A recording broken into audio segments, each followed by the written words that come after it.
Muy buenas noches, bienvenidos a la entrevista del martes en los canales locales en BTR, en Curicó, Linares, Parral y Cauquenes. Cada semana conversamos sobre temas muy importantes aquí en nuestra región del Maule. Hoy vamos a conversar con el decano de Arquitectura, Música y Diseño de la Universidad de Talca, don Américo Justi Muñoz. ¿Qué tal? Bienvenido. Buenas noches. Bien, muchas gracias. Siempre es agradable estar conversando con amigos. Bueno, vamos a conversar de varias cosas, pero siempre nos gusta conocer a nuestro invitado, don Américo Justi, de qué parte del país es. Para ir conociendo un poco. Bueno, yo nací en Traiguén, allá al sur, la ciudad del trigo, donde era la frontera, ¿no? De hecho, Luis Durán, el gran escritor, que lamentablemente nunca tuvo el premio nacional, es traiguenino. Y justamente él hizo una novela muy famosa que justamente se llama Frontera, que transcurre ahí entre Angol, Traiguén, Los Sauces, y transcurre el invierno, a propósito de estos fríos y estas lluvias. Fríos y lluvias del invierno en todas las regiones, todo el centro sur del país, desde Valparaíso. A mí me encanta, además viví 9 años en Valdivia, así que para mí estar en lluvia, estar como en mis raíces. Sí. Mira, ¿sabes? Después de estar en Valdivia me fui a Santiago y después a La Serena, ¿no? Y siempre echaba de menos Valdivia, pero nunca supe comprender otra belleza que la belleza valdiviana.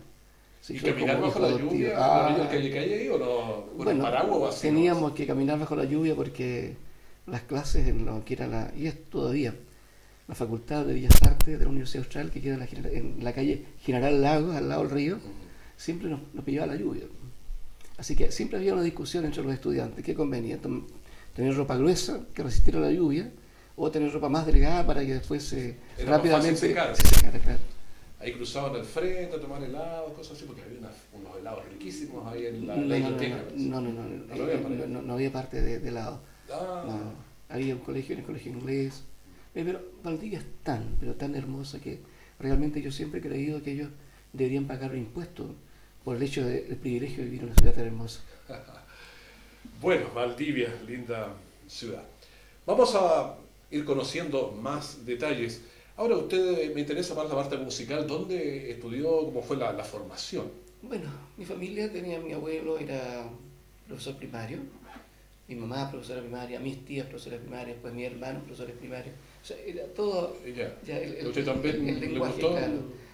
No fue porque me gustara, bueno, además me gustara, sino que cuando yo ya estaba en el liceo de Traiguén, iba en tercer año, y ahí me di cuenta que a pesar de ser el mejor alumno del curso durante todos los bimestres era esos tiempos, en esos años, y todos los años, no iba a poder seguir en la universidad porque mi familia no tenía dinero para mandarme no a la universidad, sino a mandarme a otra ciudad, que sería Concepción en este caso. Escuelas normales, había varias cosas. Claro, porque bueno, había que pagar la pensión, y eso estaba fuera de nuestro alcance. Entonces decidí irme a Valdivia, donde podía sacar el título de profesor primario y después estudiar y trabajar al mismo tiempo. ¿Y cómo resultó las planificaciones? Muy bien, ¿Funcionó? muy bien. Así se hizo. Sí. Salvo que cuando iba en tercer año de la escuela normal, Gané un concurso en la Universidad Austral. Había una vacante y la gané. ¿Para estudiar qué? Para ser integrante de la orquesta de cámara de la Universidad Austral. ¿Ya? ¿Qué toca el violín o qué? Sí, el violín. Y que, claro, en mi casa yo comencé a estudiar a los 5 años. Y era un hecho bastante extraño en esa época. Claro que tenía un violín muy grande, ¿no? Entonces me costaba mucho. A lo mejor era un cielo. No, menos con trabajo. Tampoco era flauta ni guitarra, no, se tocaba así. Ya. Y eso en este instante no existe. Eso es una de las grandes facilidades que tenemos. Afortunadamente los chinos comenzaron a hacer violines. Y antes lo que comprábamos, por ejemplo, que eran violines Suzuki, a unos 300.000 pesos del día de hoy, se bajaron, digamos, a 40, 50.000 pesos. Sin eso, claro. Sin eso, yo diría que habría sido mucho más difícil este fantástico crecimiento de la fundación. Bueno, siguió estudiando ahí violín, fue a la universidad ya. Está muy rico el café, sí, ¿no? póngale nomás, estamos de noche, clima. No, sí. Sí, estuve 6 años Escuela Normal y trabajando y estudiando en la Universidad Austral. Igual siempre mantuve mi primer lugar de mi curso y de mi generación. Y después estuve 2 años más solamente dedicándome al violín. Y de repente pensé que un país subdesarrollado no necesitaba tantos músicos y no más ingenieros. Así que me fui a estudiar ingeniería a la Universidad Técnica del Estado en Santiago. Se cambió, pero no quedó abandonada la música, No, tocaba el violín. Mi decisión era abandonarla completamente. Totalmente. Claro. Salvo que de repente comenzaban a faltar los dineros y fui a concursar a la Orquesta Sinfónica de Profesores, gané para variar el concurso y entonces estuve haciendo las dos cosas. Pero eran los años de efervescencia política al máximo grado, ¿no? Estamos hablando 69, 70. Así es que también había que tener otros intereses. Ya cuando estaba en la Escuela Normal y en la Universidad Austral, fui dirigente tanto de la universidad como de la Escuela Normal. Así que no abandoné, digamos, mi espíritu, digamos, no rebelde, sino de inconformidad con respecto a cómo estaban las cosas. Cosa que mantengo hasta el día de hoy. Usted mantiene los inconformismos, entonces. Bueno, yo diría que todos los profesores siempre aspiramos a que nuestros estudiantes estén mejores, que la sociedad sea mejor y que haya más espacio para la cultura y la libertad. Ya, después miró el país, hubo un momento en que salió del país también. ¿En qué año salió? No sé dónde lo viste, pero eso lo desmiento categóricamente. Pero sé que había estudiado en Argentina. No, pero han sido cursos. Cursos. Yo sabía que había ido de Mendoza y a Buenos Aires. Muchas veces fui tanto a Mendoza y a Buenos Aires. Pero eran cursos de ida y vuelta, digamos, ¿no? Cursos de que era un mes y medio, o sea, 6 semanas, 7 semanas, que eran muy buenos. Se lo organizaba la Fundación Andes, que fue una gran fundación que ayudó, pero muchísimo, muchísimo. Y elegí, por ejemplo, o sea, uno concursaba, ¿no? A 4 chilenos, 4 argentinos, 4 brasileños. Y esos teníamos clases. Con un gran maestro, el maestro Guillermo Escarabino. Una gran figura de la música latinoamericana. Y lo mismo ocurrió después con otros maestros, seguramente en Buenos Aires. No, en Buenos Aires fue el mismo Escarabino. El mismo. Sí, que había la estimación que era una persona muy seria. Bueno, de hecho fue también decano de la Facultad de Cuyo en Mendoza y después de la Facultad de Música de la Universidad Católica de Buenos Aires. Don Américo Yusti Muñoz, hagamos una pausa con nuestros auspiciadores. Bueno, vamos por el cafecito. Y volvemos de inmediato para seguir en la entrevista del martes.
Seguimos en la entrevista del martes, en esta conversación, con don Américo Yusti, que es el decano de Arquitectura, Música y Diseño de la Universidad de Talca, obviamente.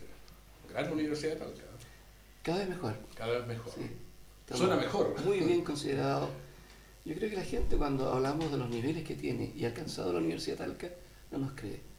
Y además, seguimos creciendo y cada vez a mayor velocidad. No, y ahora tiene el hito más importante. Llegaron a Linares, ese ya es una meta de cualquier Era universidad. una meta largamente estimada y deseada. Y espero que hayamos llegado para quedarnos. Esa es la idea. Sí. Don Américo Yusti, quiero preguntarle por algo que espero que le gusta a usted. Curanilahue. Fuera del sur, ¿le gustaba por ahí? Sí. Bueno, lo primero es que... ¿Esa es la ciudad de 3 pisos o no? No es esa. Porque La hay ciudad una de que es así. No. La Hay ciudad de otra. 3 pisos en el sur es una Ya, ciudad pero- como que yo de repente en una de esas me acuerdo. Ya. Difícil, pero es posible que me acuerde. Es que tenemos una alumna que justamente en algún tiempo fue la concertina de la orquesta de Curanilahue, que está trabajando allá y tiene una orquesta allá. Y es la ciudad de 3 pisos. Y curiosamente, el último concierto que hicimos con la orquesta de Curanilahue fue, digamos, ahí en esa ciudad. Pero se me olvida de... Sí, yo he pasado por ahí yendo, no sé si Claro. Puerto Saber, no sé por dónde, pero esa uno la mira, sí, parece de 3 pisos, Sí. pero después realmente se empiezan a confundir las ciudades, las comunes. Bueno, sucedió que yo estaba estando en Santiago, estaba muy bien, era secretario general del Centro de Alumnos de Ingeniería, y me llegó una invitación de algunos colegas de Serena para ir a trabajar a justamente la Escuela de Música de La Serena, fundada por Jorge Peña. Yo fui para agradecer a los colegas que se hubiesen acordado de mí, pero no tenía ninguna intención de quedarme allá. Pero bueno, fui, no llevaba ni siquiera instrumento para concursar, me pasaba un instrumento y dije, bueno, así quedarán contentos. Lamentablemente gané el concurso y Jorge Peña se entretuvo toda una tarde explicándome las bondades de su experimento. Así es que, bueno, finalmente me quedé entusiasmado y por no decirle que no a este caballero tan amable, dije, bueno, voy a suspender mi carrera por más o menos el segundo semestre y me vuelvo después a Santiago. Y eso fue lo que traté de hacer. Era el ingeniero Charlín, el que estaba a cargo de la facultad, de la escuela, mejor dicho, y él es el jefe, el director del Instituto Higieniano. Ahora está. Sí, Pedro Aguirre Charlín. Cosas curiosas porque uno después se encuentra. Sí, la vida sí, uno se la tierra va. es redonda. Sí, uno se van quedando, pero de repente se reaparece.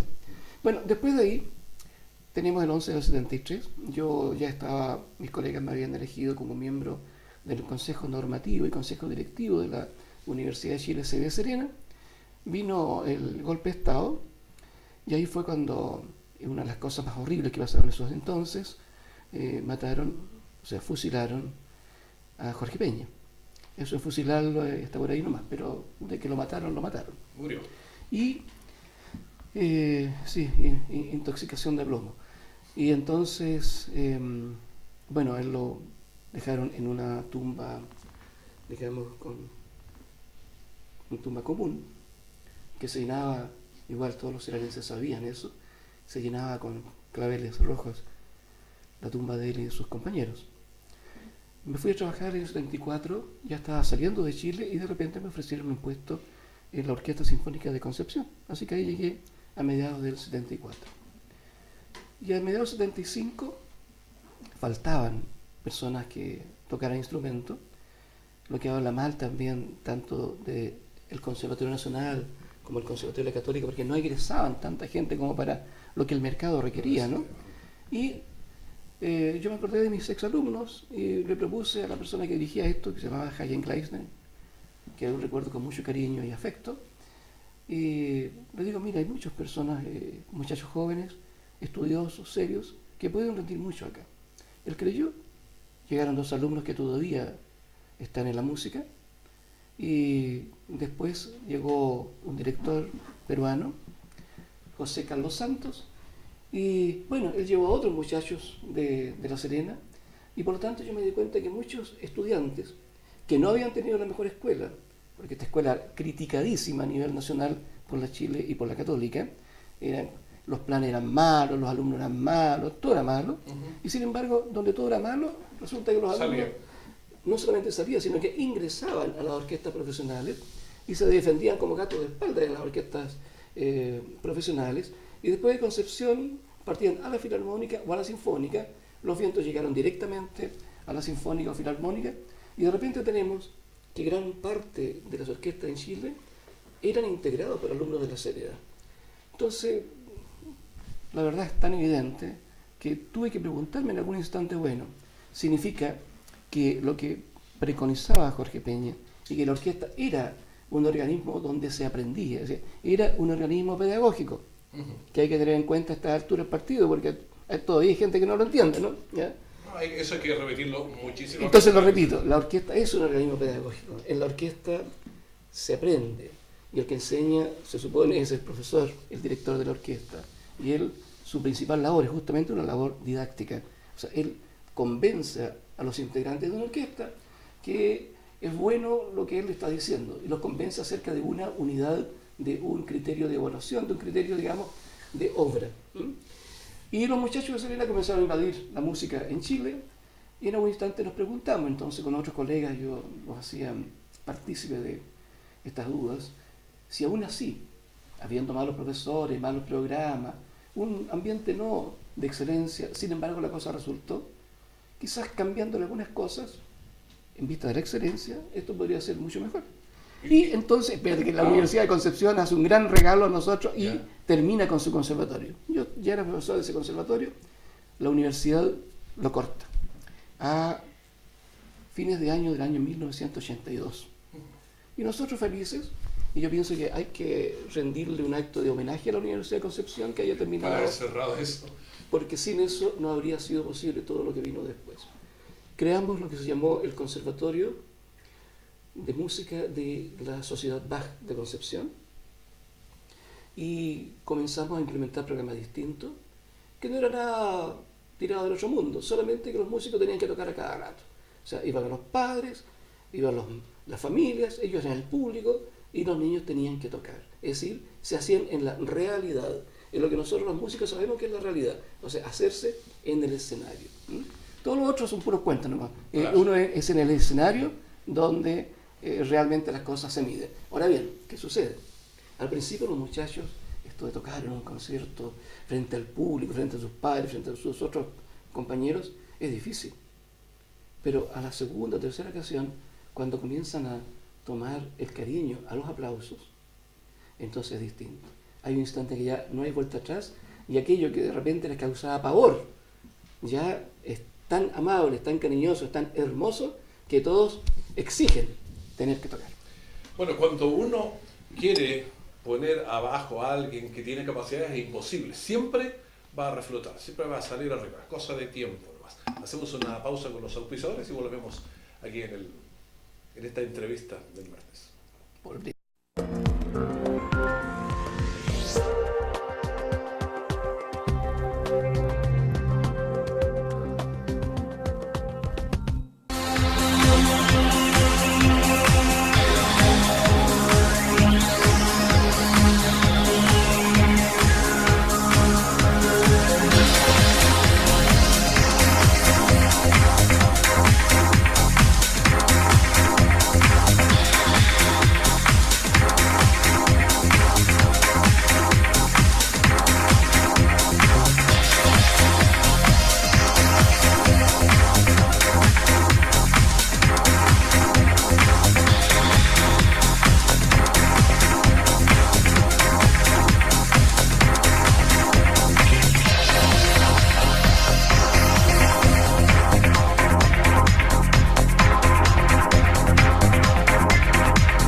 Y seguimos conversando con don Américo Giusti, a quien hemos visto aquí en la catedral, en otras partes, en los conciertos que veis alguna antes vez. Antes de ir en gira íbamos hacia el sur.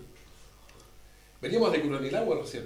Ah, Ahora, ya. en la No, conversación. creo que todavía no habíamos llegado. Todavía ni siquiera hemos llegado a Curanilagua. Esta escuela de la sociedad Bach, entonces, y eso es lo importante, nace desde un principio creyendo y trabajando por hacer desde el principio una orquesta. Entonces, por eso que se concatena el empuje del fundador, digamos, Jorge Peña, con la historia de la sociedad Bach. Porque después de 10 años que él está muerto, entonces viene el que nosotros hayamos creado un conservatorio con la dimensión de inmediatamente comenzar con una orquesta de estudiantes. ¿Por qué? Porque mucha gente venida especialmente del ambiente de Santiago, le hace Conservatorio Nacional y Universidad Católica, decían taxativamente que las orquestas juveniles eran nefastas. O sea, se decía inmediatamente que una orquesta juvenil era un desastre desde el punto de vista pedagógico. El esquema de Peña era justamente lo contrario, que la orquesta servía desde el punto de vista pedagógico. Era creadora de buenas costumbres, de sanas prácticas. Ahora, ¿por qué le hicieron el Curanilagua cuando uno piensa sí, es que no había niños que estuvieran empoderados? Es que estamos recién en el año 83. Es que me queda poco tiempo. Ya, después entonces, es que ese problema, que en la sociedad Bach es donde parte todo. Ya. Porque nosotros partimos, punto de inflexión. Exacto, eso es, el punto de inflexión. Entonces, pusimos el énfasis en la calidad y en la excelencia. Y entonces nosotros, y lo recuerdo bien, en Serena éramos bastante light. ¿Ya? O sea, si muchachos no estudiaban, no importaba que estudiaran. Eso nos acarrió el desprestigio en la Escuela de Santiago. Porque entonces llevaba un chico que estudiaba, por ejemplo, 9 años en La Serena y llegaba a Santiago y estaba a nivel de un segundo, tercer año. Entonces, enojados los profesores de Santiago y nos colocaban, digamos, la vereda del frente. Entonces nosotros pensamos que reformando quizás eso y colocando la excelencia en primer lugar, la cosa podía resultar. Era un salto en el aire. Teníamos una persona que era la primer cello de la Orquesta Sinfónica de Concepción, Christian Dunker, que era alemana, además había estudiado en Alemania, por supuesto, siendo alemana, y ella fue la que preconizó otros cambios, como sin notas, sino tocar mucho frente al público. ¿Es el método Suzuki? No. Nada que ver. Todavía tampoco no. Yo creo que el método de ellos, ¿no? Es de los alemanes. Aun cuando Suzuki estudió en Alemania.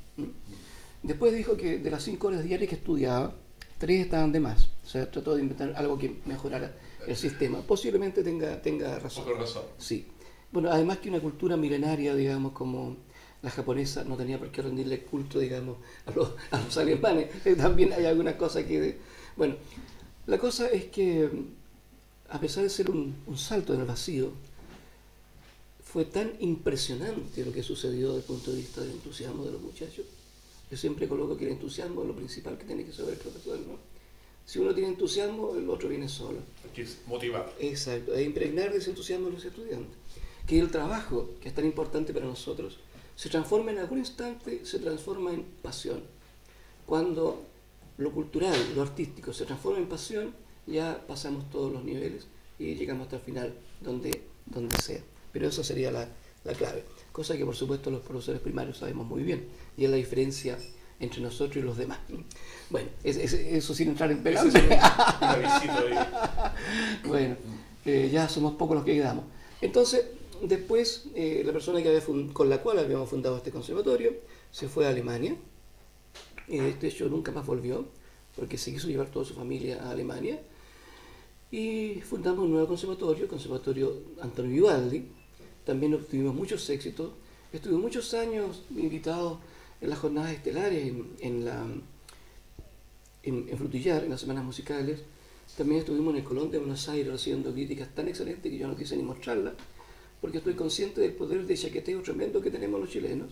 Y que la envidia es la principal característica nuestra, así que dije, está muy bueno, así que mejor ni lo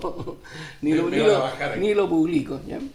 Y bueno, el equipo que se hizo, especialmente con primeras partes de la Universidad de la Orquesta de la Universidad de Concepción, se funda en la Bach, sigue en la Vivaldi, y en algún instante yo deseaba hacer una cosa de carácter más social, pero también algo que pudiésemos decir, tenemos 30 niños de tanta edad y en 5 años vamos a tenerlo de tanto y podemos hacerlo como una cosa más organizada, un proyecto que sea proyecto, ¿ya? Y eso, a pesar de que con todos los alcaldes que se presentaban, todos los rectores que se elegían, siempre, yo diría que había estado unos 25 o 30 veces hablando con las autoridades y nunca me pescaron, ¿no? Sí, sí. Hasta que de repente, por pura casualidad, la Orquesta Sinfónica de Concepción va a tocar a Coronel Lago y por casualidad también nos juntamos frente al director del liceo, que además era un poeta, cosa importante, y que fue decisiva, digamos, para que nos hiciéramos amigos. Y él me plantea que ellos quieren fundar una orquesta en Coronel Lago. Y entonces, bueno, yo saqué el cassette, lo de siempre, salvo que en esta ocasión sí dio resultado. También por casualidad estaba el profesor que estaba a cargo de extensión de la Universidad de Concepción, un gran amigo y gran escritor, miembro de número de la Academia de Letras en Chile. Así es que él dijo, con mucha visión de futuro, dijo, bueno, en este instante ha nacido la Orquesta Coronel Lago. Y así fue. Y nació. Y nació. Pero, y dio buenos resultados ha dado. Claro, pero veníamos de 2 proyectos exitosos. 2 proyectos que colocamos siempre en primer lugar el problema de la excelencia, ¿ya? Es decir, si nosotros tenemos el ambiente adecuado, si los padres apoyan, ya hay un profesor que no ande tan desubicado, el resultado tiene que llegar, ¿ya? Eso no hay ningún misterio. Y entonces este mismo proyecto de excelencia podíamos colocarlo mucho más en proyectos en Coronel Lago, y así lo hicimos, y los resultados entonces llegaron a un muy buen nivel, o sea, más allá de lo que todos hubieran esperado. Entonces, bueno, hacemos algunos conciertos, nos comenzamos a hacer, entre comillas, famosos, y en alguna ocasión, cuando estaba Lagos de candidato, llega por allá, había escuchado hablar de proyecto, pero por supuesto quería saber si realmente era tan bueno o no, ¿ya? Así que fue a vernos un ensayo, y en algún instante Lagos, después que nos escucha, se le caen las lágrimas. Por supuesto esa parte se borró de la televisión. Claro. Pero también yo alcancé a ver la parte humana de él, porque siempre me había parecido que era un poco como mandón, ¿no? Como tiene una voz poderosa. Y, todo el mundo tiene un corazón. Y claro, y a mí eso realmente me asombró, que un político tuviera corazón de verdad, porque todos se las dan, pero que realmente tuviera una sensibilidad hacia lo artístico, hacia lo cultural y hacia lo musical en este caso. Era una rara avis, ¿no? No es habitual. Bueno, vamos a tener que hacer otro programa para hablar acerca de la Universidad de Talca, de Mirta Bustamante, en fin. Claro, es que nos faltó justamente saber, bueno, Talca lo fundó Mirta, un coro maravilloso, siempre era el primero en Chile, sí. Un coro de excelencia, también la palabra excelencia. Yo me sé muy bien eso porque todos mis hijos cantaban ahí. Y sí. Entonces, das el clavo con lo otro, o sea, son los padres los que también se organizan, se sienten apoyando a sus hijos y comienzan a ser también una comunidad. O sea, los padres son la parte esencial de todos estos proyectos. En algún instante somos invitados acá, estoy trabajando 2 o 3 años, digamos, venía un día, y después comienza a crecernos el hambre de hacer un proyecto en Talca, en la Universidad de Talca. Tuvimos la fortuna de que su rector, una persona que veía lejos, y entonces dijo, bueno, hagamos este proyecto acá. Era necesario, porque los alumnos que estaban egresando de otras escuelas no sabían dónde seguir la parte universitaria, y por eso llegamos acá. Y eso es lo que estamos cumpliendo, pero eso será para otro sábado. Para otro sábado. Después del Mundial va a ser. Bueno, tenemos este diploma de honor para Américo Justi. ¿Ah, sí? Por favor. Sí, señor. Aquí está. Decano de la Facultad de Arquitectura, Música y Diseño de la Universidad de Talca.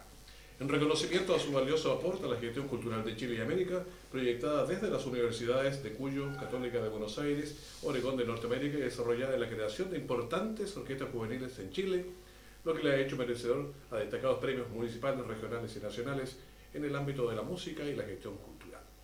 Oye, muchas gracias. Realmente no tendría por qué haberse molestado, pero venga para acá nomás. Ya que nos molestamos. Muchas gracias. No es que no siempre uno encuentra tanta capacidad de afecto. Así que realmente lo valoro en todo su mérito. Muy bien, nosotros despedimos el programa. Ha sido un agrado haber estado con don Américo Justi y le invitamos a otros para que conversemos la próxima semana de otros temas de interés que se generan aquí en nuestra región del Maule. Muchas gracias, buenas noches.